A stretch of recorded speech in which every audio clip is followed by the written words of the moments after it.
Welcome to the global news on October 4th in 2021. And today we start in Langley in the United States of America. Julian Assange has been in London's HMP Belmarsh maximum security prison for over 2 years. He had previously spent 7 years in the Ecuadorian embassy in the English capital, where the founder of the platform WikiLeaks, who was persecuted by the United States, had received political asylum. Now the portal Yahoo News reports that the CIA planned to have him kidnapped and murdered during Assange's 5th year in the embassy. A senior counterintelligence official said the report said the Trump administration had discussed the kidnapping and murder of Assange at the highest levels. He went on to explain there didn't seem to be any limits. Discussions within the CIA about the kidnapping and murder of the Australian were sparked in the spring of 2017 when WikiLeaks released thousands of sensitive CIA documents. The material, published under the title Vault 7, gives an insight into the alleged cyber espionage practice of the Secret Service. The US authorities described Vault 7 as the greatest data loss in the history of the CIA. Senior staff of the agency, as well as the CIA director and later US Secretary of State under President Donald Trump, Mike Pompeo, were embarrassed because of the revelations. They sought blood, said an unnamed source. In total, the news site's research refers to over 30 former US officials, 8 of whom have given details of the kidnapping plans. As an American citizen, I find it absolutely outrageous that our government is considering kidnapping or murdering someone without going through any trial, just because they disclosed truthful information, said Barry Pollock, Assange's US attorney. The CIA does not provide any opinion. Mike Pompeo, who led the debate within the Secret Service, did not respond to a request either. The US judiciary accuses Assange, together with whistleblower Chelsea Manning, of stealing secret material from US military operations in Iraq and Afghanistan, as well as countless diplomatic stuff, and publishing them on WikiLeaks. This put the lives of American informants in danger in many countries. For US investigators, Assange is a spy. He faces a sentence of up to 175 years. His supporters, on the other hand, see him as a journalist who used investigative work to unearth serious war crimes. For example, one video documented the killing of civilians by the crew of a US helicopter in Iraq. And now we go to Triftern in Germany. A 62-year-old has now felt the consequences of Brexit in everyday life. He got a complaint for driving without a driving license. The police checked the 62-year-old with his car on Saturday around 10:20 p.m. in Triftern on the Market Square. The driver could only show a British driver's license. And what turned out was, after consulting the driver's license office, due to the Brexit, this is no longer valid since July 2021 and should have been exchanged. On my main channel, I made a video about this quite some time ago. You should have watched it. But now let's go to Paris in France.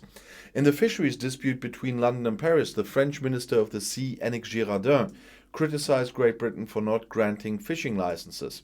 Of 87 applications that were still open, the British only approved 12 after a message from the evening, Girardin said on Tuesday evening in Paris.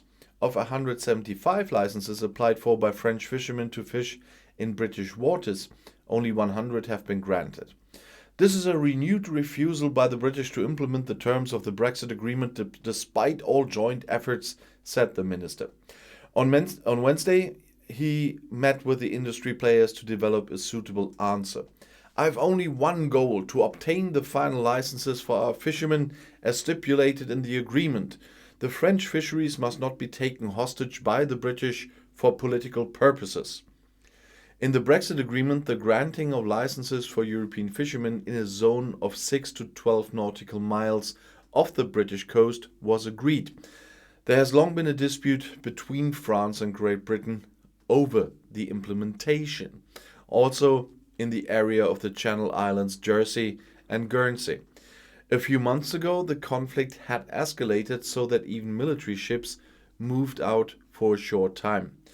The British government said on Wednesday that it would work with the EU Commission and also the French authorities and consider further evidence for the outstanding license applications. The previous approach is fully within the Brexit trade agreement concluded between London and Brussels, they say. And now let's go to Tokyo in Japan. Former Foreign Minister Fumio Kishida is to be the new head of government of Japan. The ruling Liberal Democratic Party, the LDP, elected the 64-year-old as its new party leader on Wednesday. With a majority of the party in the powerful lower house of the national parliament, Kishida's election as prime minister today is considered a matter of form. He succeeds Yoshihide Suga, who threw in the towel after just 1 year due to poor poll results. Kishida prevailed in a runoff election against ex-foreign minister and reformer Taro Kono.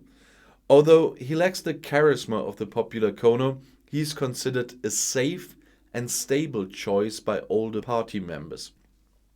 The moderate Kishida now has to quickly improve the tarnished image of the party, which has ruled almost continuously for decades.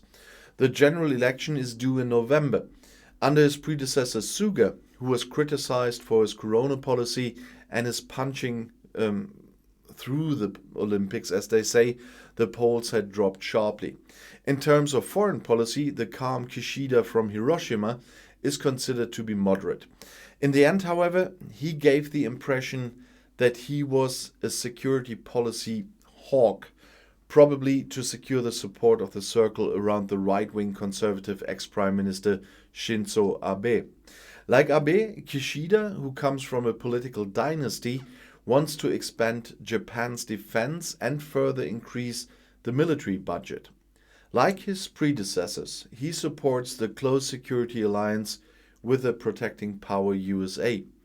Together with other democratic partner states in Europe and Asia, he also wants to create an antithesis to China's growing striving for power.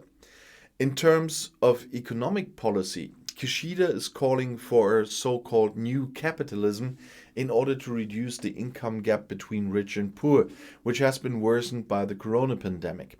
At the same time, like ex-Prime Minister Abe, under whom he was foreign minister, he is close to the Nippon Kaigi, that means the Japan Conference, a strongly nationalist lobby organization.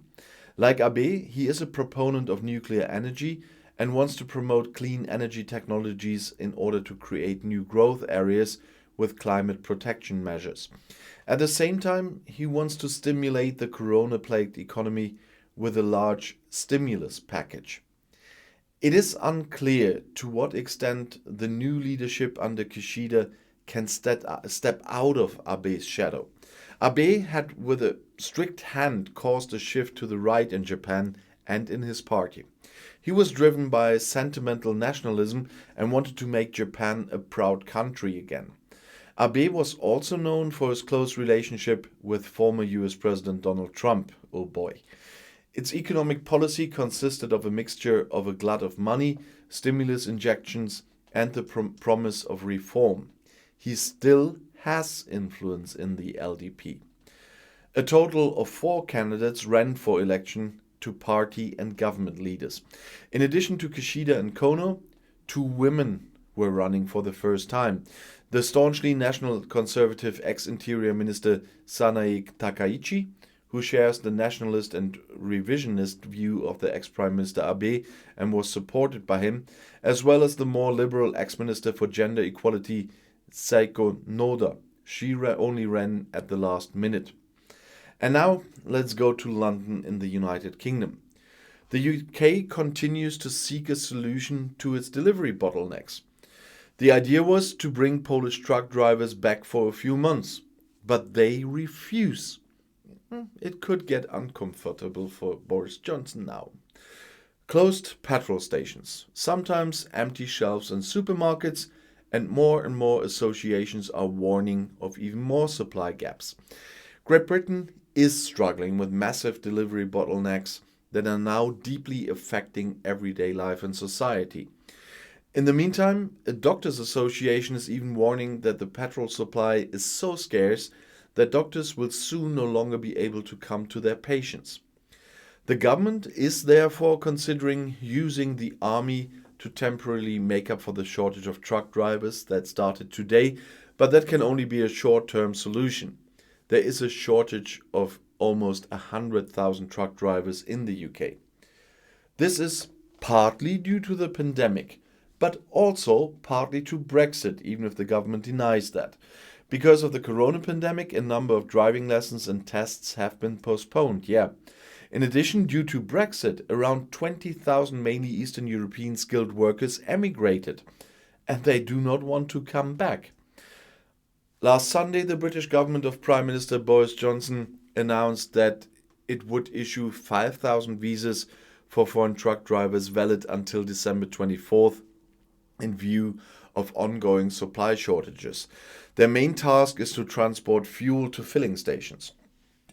But Polish truckers are waving their hand at the offer to help out in Great Britain for 3 months in the fight against supply shortages. No thanks, Prime Minister. I will not take this opportunity, says Jakub Paszka behind the wheel of his red truck in a parking lot outside Warsaw. No driver wants to move for just 3 months, just to make it easier for the British to prepare for the Christmas holidays. The 35-year-old quit his job in the UK because of Brexit. The extra money could not make up for the hassle of moving, the threat of migrants trying to cross the channel in the back of a truck, or being separated from his family, says Paszka. The money that can be made in the UK does not compensate a driver for all the dangerous things that happen to him there. And Jacek Rembikowski, a 60-year-old trucker in another parking lot, has a similar opinion. He worked in the UK for 7 years before returning to Poland because of the UK's exit from the European Union. At that time, it was unclear how the drivers would be treated and whether they would still be needed after Brexit, explains Rembikowski. And with all the racist comments you hear in the public, especially by some Brexiteers, that is nothing I want to hear when I have to go there to help. And kind of everyone denied to go there till Christmas. That's why the government now issued 300 visas until March. But what's right for 3 months is the same for 6 months. No Polish or whatever driver will go there just for 6 months to be kicked out again. So it's comfy for the British government and Boris Johnson gets his own house sorted. I don't believe that anybody will do that. Maybe single persons for whatever reason, but not the amount they need. And that is not the solution to this. Brexit is a major problem in the UK, and neither this government nor the majority of those people that voted for Brexit are admitting that. Still, until today, the polls still show Boris Johnson and his party in the lead. And from an outside view, that is something absolutely not understandable. I'll see you in my next video. Bis gleich.